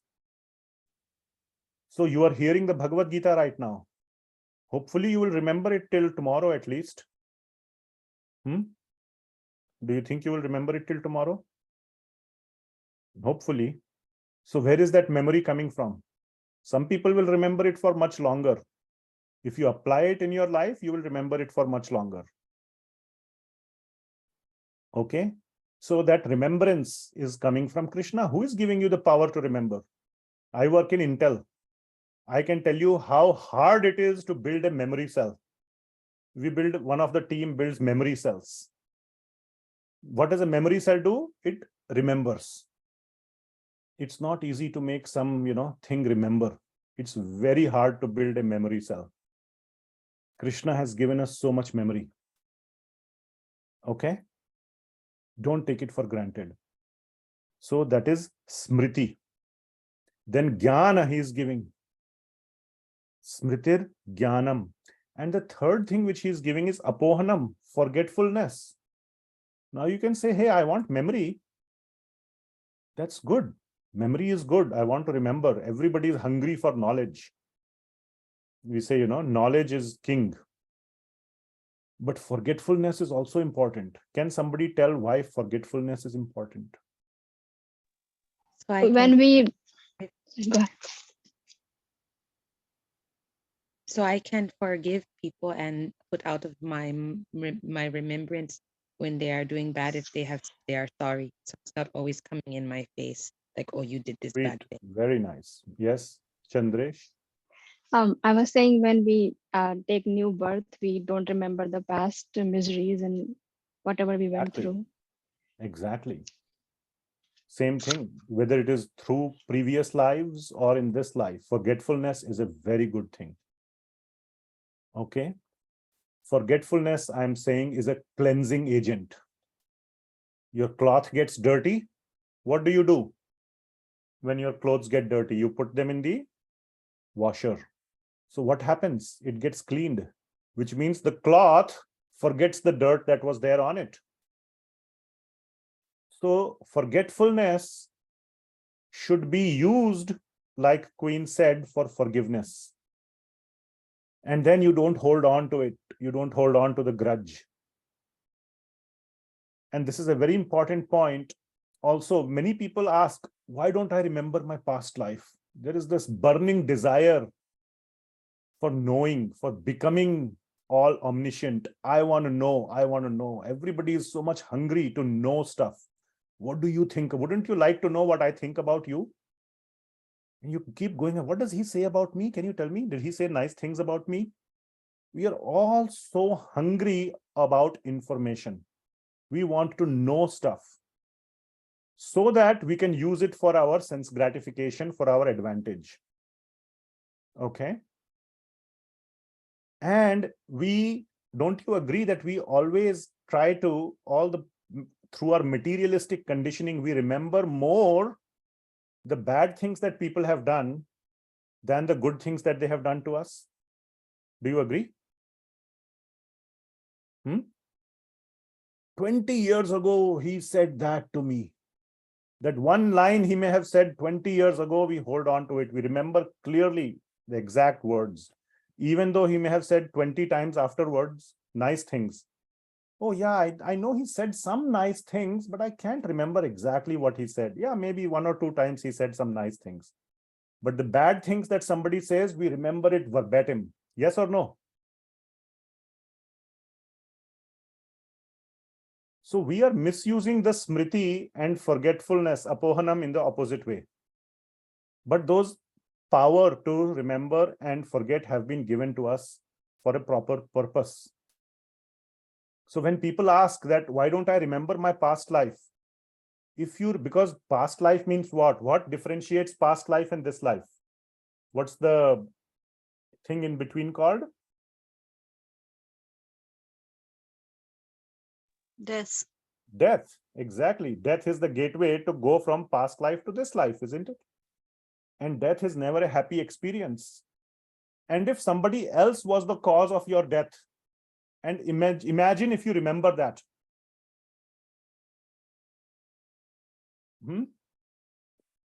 Imagine if you remember that. Would this life be peaceful for you, or it would be It will be a crazy life. it will be a crazy life, isn't it? So it's a good thing that Krishna has given us this forgetfulness. And in that case, we don't have a choice. He mandatorily presses the erase button. He forcefully presses erase so that you can have a clean start. You don't come to this life with all grudges in your heart. Okay? So even forgetfulness is coming from Krishna. Okay? And then comes the very important line. I'll go to the fourth line first. Vedanta Krit. So Vedanta Krit means he is the compiler of the Vedanta. Krit means to create or to make Vedanta. So he has also given us the spiritual knowledge, Vedanta Krit. So not only he has given us all the physical benefits, body and this and that, he has given us mind and jnana and remembrance and all these faculties, and he has given us the knowledge, Vedanta, Vedanta Krit. And he is also telling what you should learn from the Vedanta. Now we go to the third line. Vedaischa sarvair aham eva vedyo. From the Vedas, who is supposed to be known? Vedaischa sarvair. From all the Vedas, sarva, all the Vedas, aham eva vedyo. Vedyo means that which is to be known. Who is to be known through the Vedas? What is the Sanskrit word there?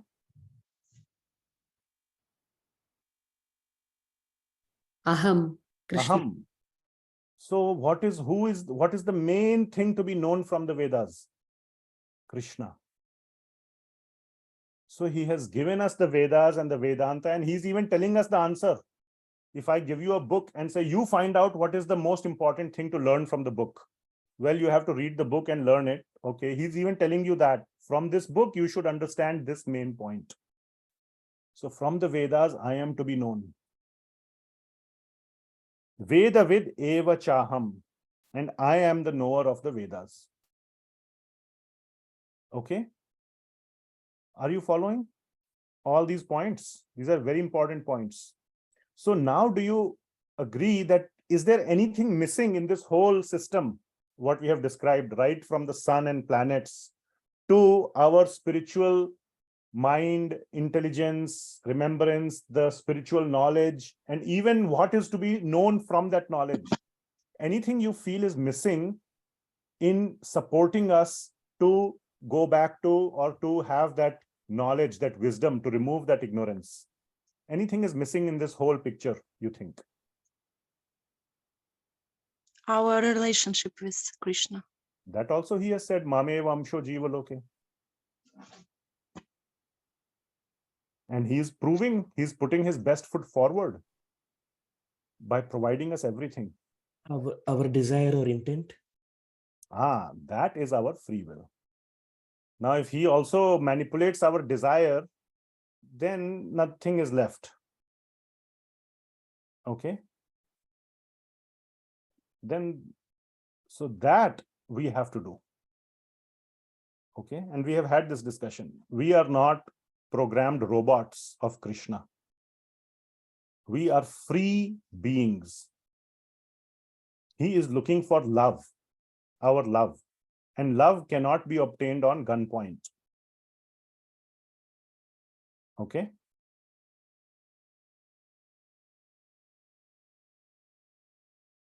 So the only component of that is he has left in our hand is our desire, as you rightly said, which is our free will. Desire to do A or B. Fundamentally, there is always a choices between two things at a fundamental level. The most basic choices are binary. So, like, Hamlet says, to be or not to be, or to love or not to love Krishna. That's the fundamental choice, but he has provided us everything else. And he is continuously inspiring us by supporting us all along. Okay? Are you all with me? So this is the essence of 15th chapter. Now we will go very quickly. So he says the essence of the Vedas is to know Krishna. Vedaishcha sarvam aham eva vedyo. So which means from all the Vedas, I am to be known, vedyo. That which is to be known, vedyo, is aham. From all the Vedas, Vedaishcha sarvair. Are you following? So who is Krishna? Now he's even giving that answer. Okay. So the essence of the Vedas is to know Krishna. And who is Krishna? In 3 levels, 16, 17, and 18. Very important verses. Again, theoretical. Very theoretical, but, or at least 2 are theoretical. 16 and 17, Brahman and Paramatma. And the 18th one is describing the Bhagavan aspect. Okay, so we have discussed this Brahman, Paramatma, and Bhagavan earlier. I have used some slides from before, like a government, the example of government. Brahman means the impersonal aspect of Bhagavan, of God. So like a government, what is the impersonal aspect? It's all pervading and we can feel it. So you drive on the road, you see, you feel the presence of the government, right? Then you can see him. If you go a little closer, you can see the form. You can just see.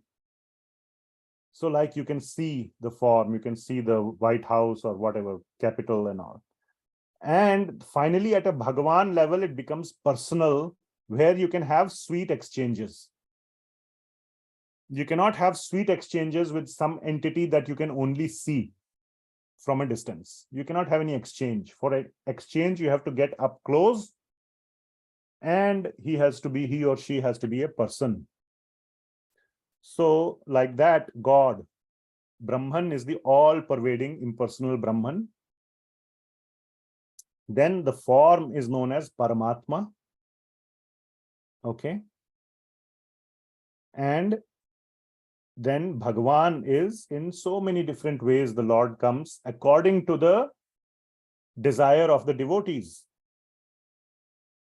Sometimes he comes as Ram, sometimes he comes as Krishna, sometimes he comes as Narsingha for Prahlad, and for so many other devotees in different ways to have loving, sweet exchanges with them. So these are the 3 verses. So I'll leave it on this slide and we'll quickly go through 16, 17, and 18. Okay. So 16, 17, and 18 are describing the summary or the essence of all Vedas. So what did Krishna say in 15? From the Vedas, who is supposed to be known? Aham. Okay. And what little bit details in 3 verses, he is expanding that. Aham. I am to be known. The Vedas explain me or aham in these 3 levels. And those 3 are being described in these 3 verses. Are you with me? You're following the structure of the verses. So 16 is describing Brahman. So let's read that. There are 2 classes of beings, the fallible and the infallible.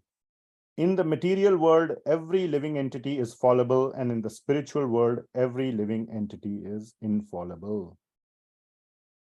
So this is known as Kshara and Akshara. Kshara means fallible, Akshara is infallible.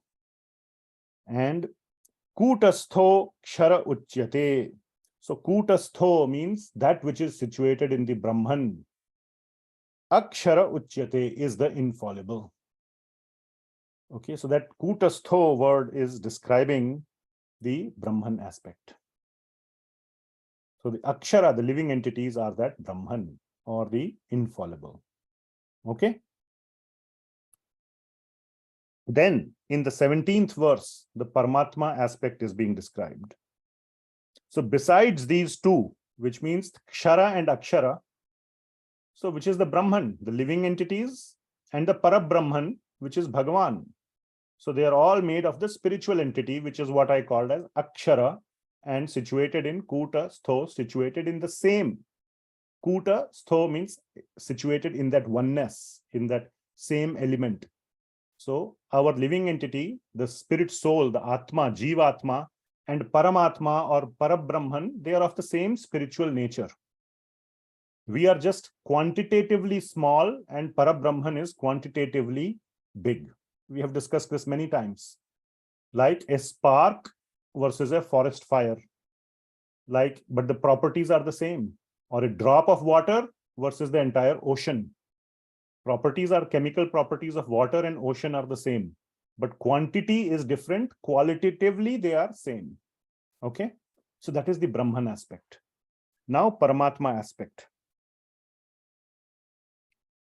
Besides these two, there is the greatest living personality. So you will see here, Uttamaha Purushastva Anyaha. So Uttama Purush, if you switch those words, what does it become?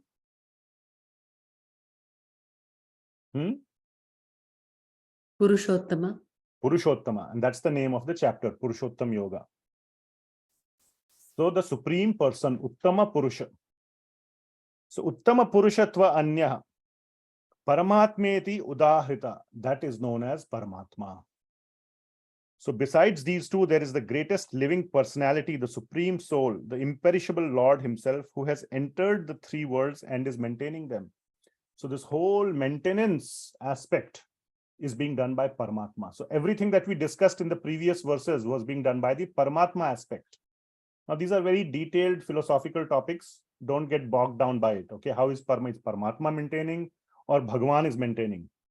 No. Paramatma is maintaining. As for Bhagavan form, you need to have sweet exchange. Are we all having sweet exchanges with Bhagavan today? Or we are busy in our own life? We are having sweet exchanges with our wives and husbands and children and friends. Who are we having sweet exchanges with? Not with Bhagavan. But we are still being supported, isn't it? So Bhagavan is not supporting. Bhagavan is supporting. I'm not saying Bhagavan is not supporting. Bhagavan is supporting, but as Paramatma. That is why he said in that previous 15.15, Sarvasya cha aham hridhi sinnivishto. That as Paramatma, I am in your heart, I'm supporting. So he's like a father, okay? He's sad. He's a sad father. You can say, I'm making it up, okay? Just for your benefit. Paramatma is like a sad father. He's just doing his duty of supporting you. One day you will love him. In that hope, he is supporting you. That form we can say is Paramatma. Okay, that bird, remember the story of the birds, two birds on the tree? So that is Paramatma. That bird who is constantly trying to get your attention. So the imperishable Lord himself who has entered the three worlds and is maintaining them. Now comes Bhagavan. 18th verse. And then, because I am transcendental, beyond both the fallible and the infallible, and because I am the greatest, I am celebrated both in the world and in the Vedas as that Supreme Person.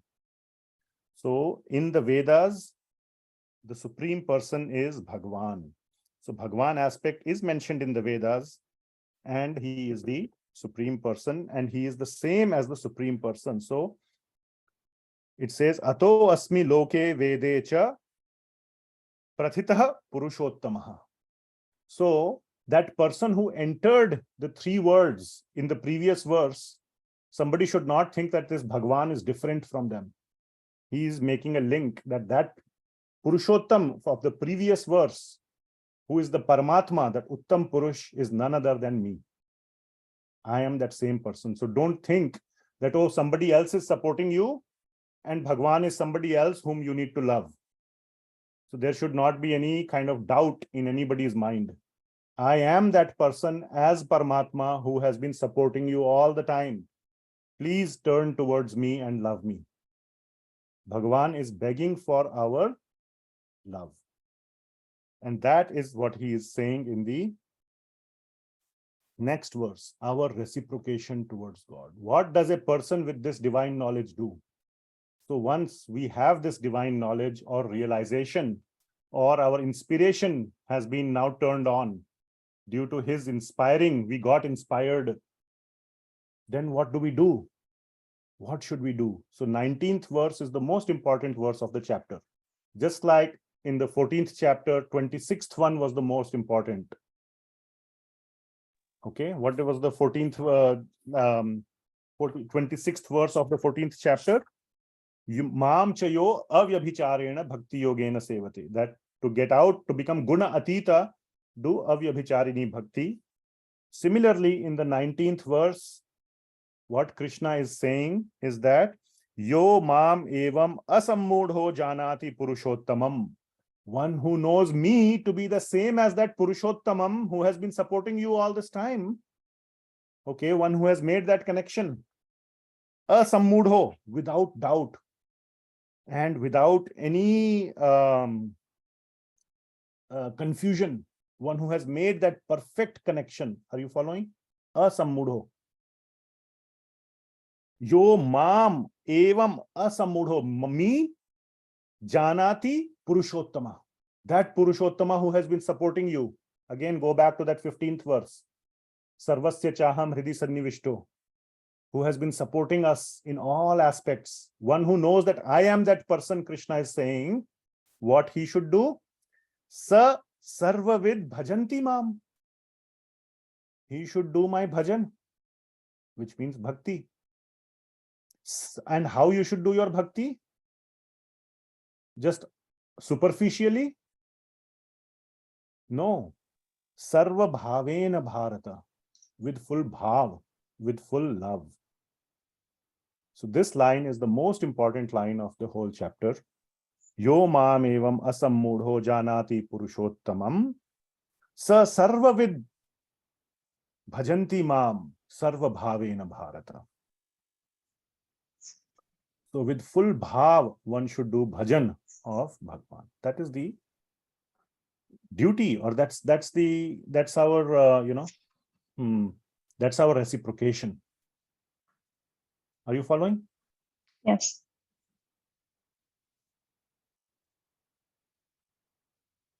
Well, that's almost the end of the chapter. As you can see, we are at the 19th verse. So once again, I should have had once again, not one again. So once again, let me fix that. One. Okay, great. Now, did the sharing stop? Is it back? Yes. So once again, Krishna is saying, so is this message any different from the previous chapters? The essence or the conclusion is the same, isn't it?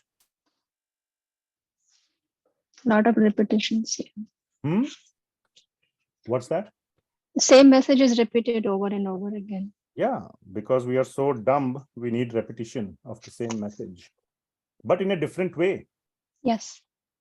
Okay, so again he's saying iti guhyatamam. Guhyatamam, this is the most confidential knowledge.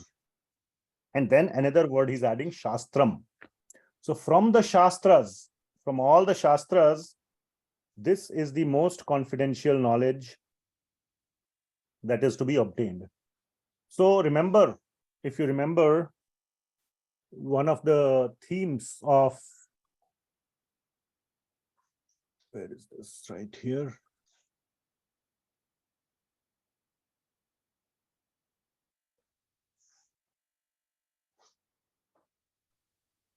We started this with this slide, today's class. How is this jnana of Bhagavad Gita different from the Vedas? So, has Krishna clearly established what is the point of the Vedas? What is to be known from the Vedas? He is giving us the Vedas, and what we are getting from Bhagavad Gita is no different, is exactly the same as you would get from the Vedas. So you should not, nobody should think that the Vedas are going to tell anything different. The Vedas will come to the exact same conclusion, but the Vedas are very huge, very huge. And the Vedas are meant for all ages, all yugas. The Vedas are eternal. Whereas Bhagavad Gita is specifically fine-tuned for Kali Yuga. When was Bhagavad Gita spoken? Before Kali Yuga? Yes. Or after Kali Yuga? Start of the Kali Yuga. Start of Kali Yuga. Isn't it? So as soon as you enter the new grade, you are given the new textbook. So as soon as Kali Yuga started, Krishna gave us the correct textbook for this yuga. Vedas are all eternal. Okay. So, again, going to the last slide.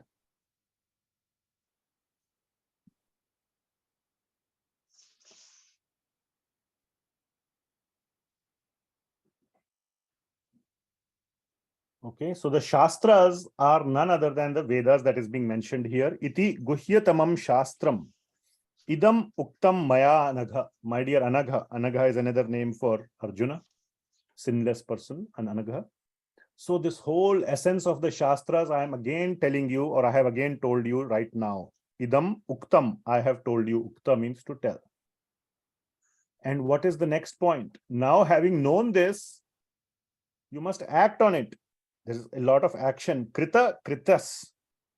So krita krityas cha bharata. So you must act on it. And if you act on it with this intelligence now, equipped with this intelligence, buddhiman, that word is used. Etad buddhva buddhiman syat. So if you are intelligent, if you have understood it and you will apply it, all your activities will be perfect. The actions of an intelligent person who realizes this become successful. Okay.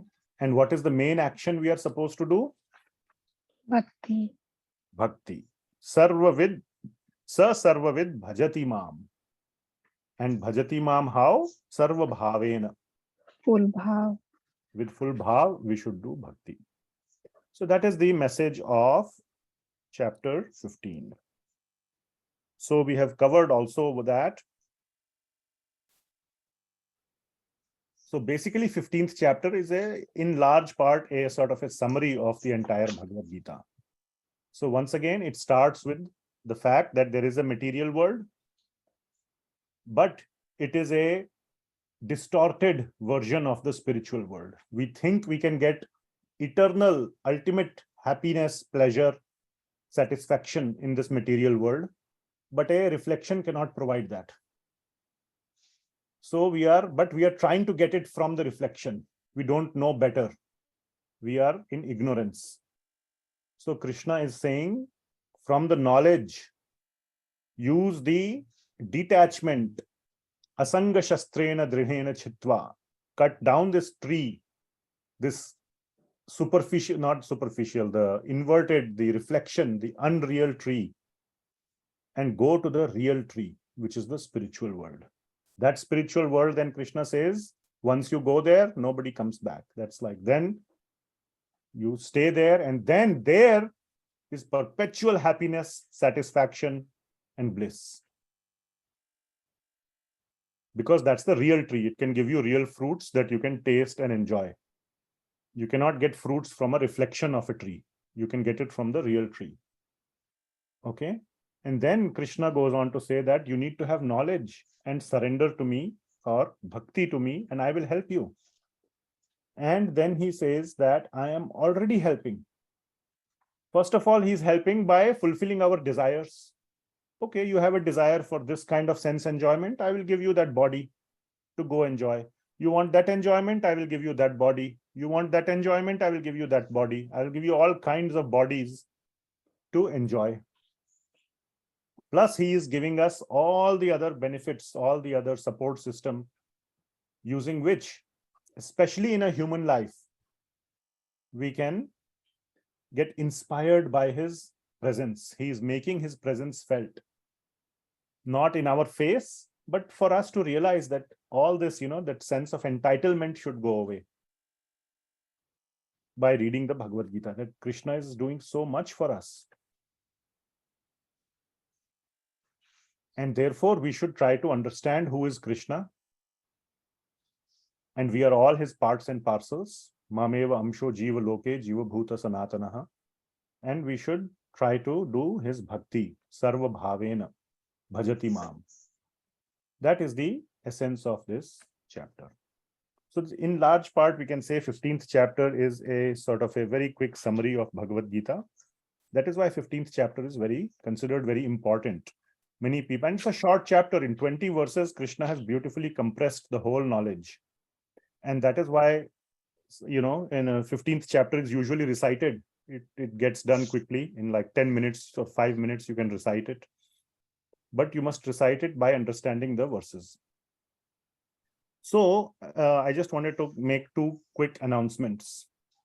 One is that on another 2 days onwards, something known as Adhik Mas, a new month is starting, which is not in the Vedic calendar. It is added every 3 years to the calendar to adjust the time scale, because we follow lunar calendar. But anyway, so this extra month is added, and it's a very, very spiritually potent month compared to others. It's not to say that other months we should not do bhakti, but especially in this month, this is just another way of inspiring.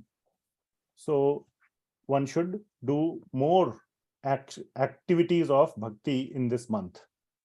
So one of the things that one can do, and it's very timely, is to recite the 15th chapter with understanding. So every day, maybe you could read the entire 15th chapter every day. The more you read, the more it will go in your consciousness. It's not just like a parrot. Don't do that. Otherwise, it's like licking the bottle of the medicine from the outside. Medicine will not go in. So open the bottle, and even if you take one drop, that's better than licking it out from the outside. So don't recite it like a parrot, with some understanding. Maybe you recite 3 verses, but at least with understanding. Okay, so that is something that can be done. And if you want to go and share Bhagavad Gita with others, do that as well. In Portland, if you want to organize a small, like a get together for me to come and share Bhagavad Gita with your friends about Bhagavad Gita or 15th chapter or whatever, we can do that also. So to spread this message of Bhagavad Gita with as many people as possible. Many people, like we said, don't even know what is the knowledge. First step is to know. The second step is to realize. The third step is to act on it. So at least the knowing step we can help with. Realization is largely on them. But knowing, we can take it to them and say, hey, this knowledge exists. So that is one announcement I wanted to make. The other announcement, now we have, I think, 2 or 3 more classes left. By the way, next week, no class. So because there is a visiting devotee coming from Vrindavan, so there is no class next week. So we will meet in 2 weeks, I think. Okay, we'll again look out for announcements. But we will be finishing this Bhagavad Gita series in another 2 or 3 classes, 3 classes more. Whenever those 3 classes happen, we'll be done. So one of the things that you can consider to do is to do Bhakti Shastri, if you would like. It's a very in-depth, serious course, not for the faint-hearted at all. And we cover 4 books in that. There are homeworks, there are tests. So if you wanted more like a classroom kind of an engagement, then you can do this course. It takes about 2 years. It's free of cost. There's no cost. I am the teacher. And we go over Bhagavad Gita and 3 other books, which we are, as you know, going through on Saturdays. Right now, we are going through Nectar of Instruction. Ishopanishad we finished, and Nectar of Devotion. And very important Shastras to go deeper into a deeper understanding of Bhakti. So again, I'm just saying it's not for the faint-hearted. There are homeworks, there are tests, you have to memorize verses. So, but if one is serious in doing this, in making progress in this direction, then you got to invest the time and energy.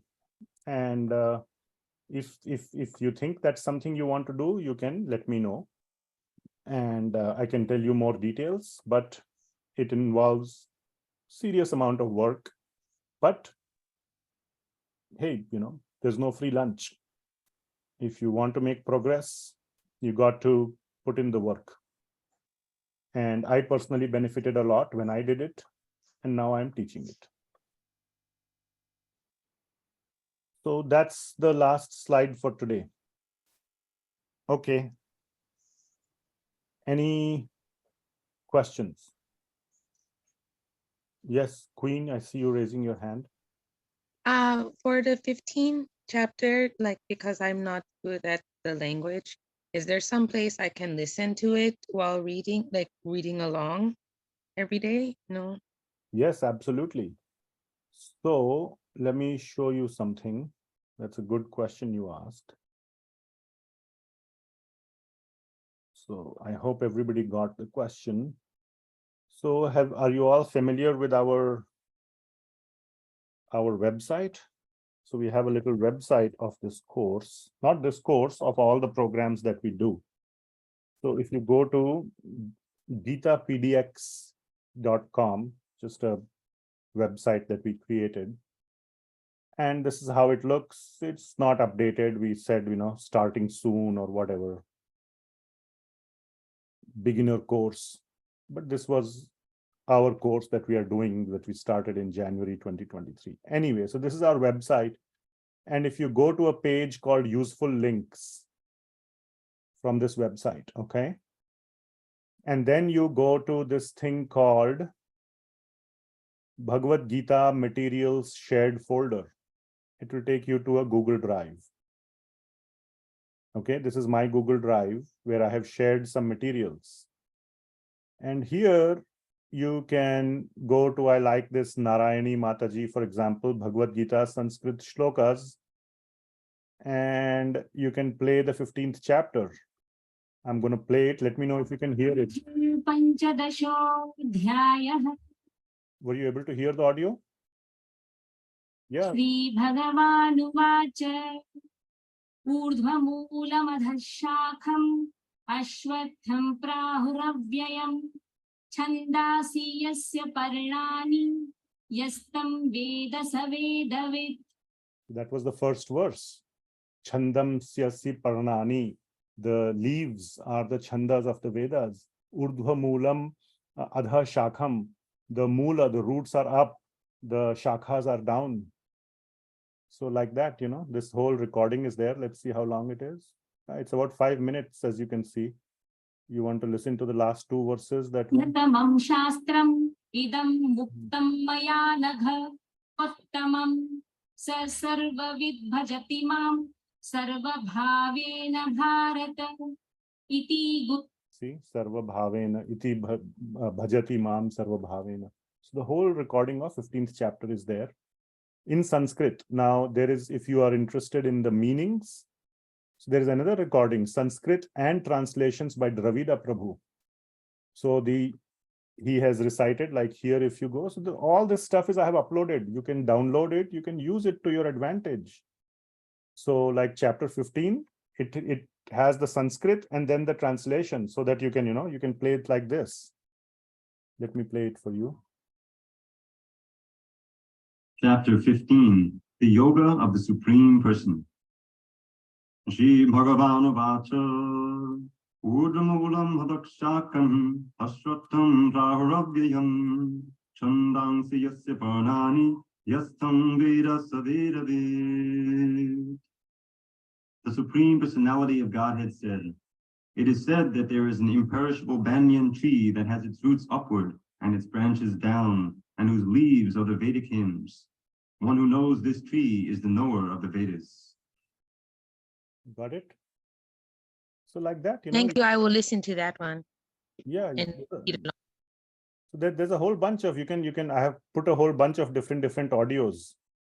Sanskrit and translation, Sanskrit shlokas, this, that, audio only translations. If you're not, you just want to listen to the English because it makes more sense. Just the English is there. A whole bunch of interesting stuff is there. Go download it and make good use of it. All this has been put up for everyone's benefit. And I told you how to reach it. Okay, good question. Anything else?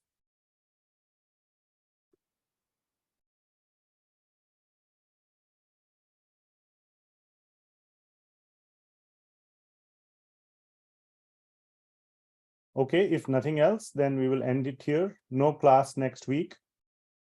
I think, again, watch out for the announcements. And we'll see you next time, whenever that is, next week or the week after or whenever. Just watch out for announcements. Okay. Thank you very much. Hare Krishna. Hare Great. Krishna. Hare Krishna. Thank you.